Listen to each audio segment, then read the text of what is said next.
We move through our lives with the conviction that our choices belong to us. We believe we are in control, yet this very belief acts as the lock on a psychological prison. Humanity operates in a state of collective psychological hypnosis.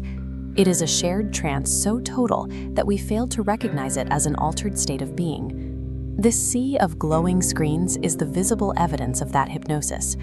By keeping the mind fixed on a constant stream of digital signals, we lose the ability to perceive the reality of the present moment. When simple distraction fails, fear takes over. This masked individual reflects a fear-driven compliance. Global panics and engineered crises are utilized as levers to shift the collective mind toward a state of obedience. Because this environment is all we have known since birth, we never think to question it. We live as puppets, reacting to external triggers while believing our movements are our own. These internal nodes, fear, desire, and anger, form what we call the yo, or the ego. It is a psychological defect that serves as the anchor point for all external control. State and military institutions program this ego to prioritize blind obedience over natural empathy. These lines of soldiers show the result: the erasure of the individual in favor of a predictable, aggressive machine. Consumerism targets the ego through artificial desires. These rows of identical dolls represent a mass-produced identity. We conform to these packaged expectations while convincing ourselves we are exercising personal taste. Mass entertainment functions as a potent sedative.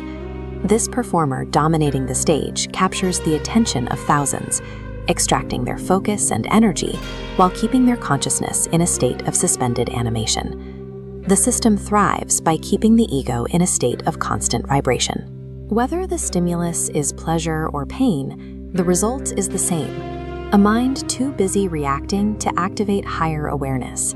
Society is a highly engineered machine designed to keep the true consciousness deeply asleep.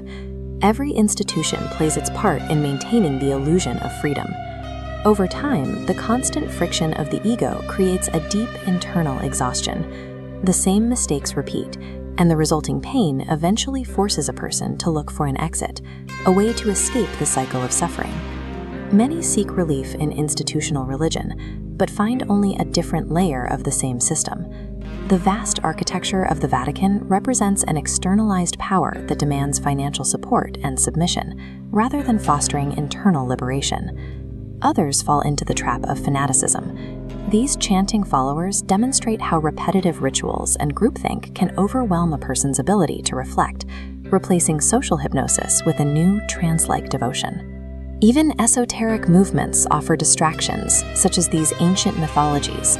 By promising magical solutions or secret knowledge, they replace self-observation with complex fantasies. Relying on an external organization or a holy belief system merely shifts the cage. It is a more comfortable form of sleep, but it is still sleep. A real rebellion takes place in private.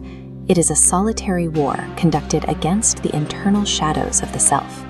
This war requires the practice of muerte psicológica, the continuous observation and rejection of your own psychological defects. As these hands relax, the strings dissolve. This illustrates the moment of refusal, identifying a surge of jealousy or fear and consciously declining to act. The ego survives only when we feed it our emotional energy. By withdrawing our attention and remaining as an observer, the defect begins to lose its power.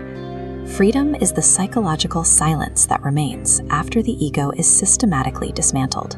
It is a state achieved through work, not through adopting a new ideology. When the noise of the psychological defects is silenced, the consciousness emerges in its natural state, quiet and undistorted. This state exists beyond the reach of external manipulation. It is characterized by an unshakable clarity that perceives reality as it is, rather than how we desire it to be. The ego is this violently rippling water, distorting every reflection. But as the practice smooths the surface, the water becomes perfectly still. Only in this stillness can the light of consciousness reflect clearly. Each fear observed and each desire understood brings us closer to this internal awakening. It is a gradual process of reclaiming the energy once lost to the hypnosis.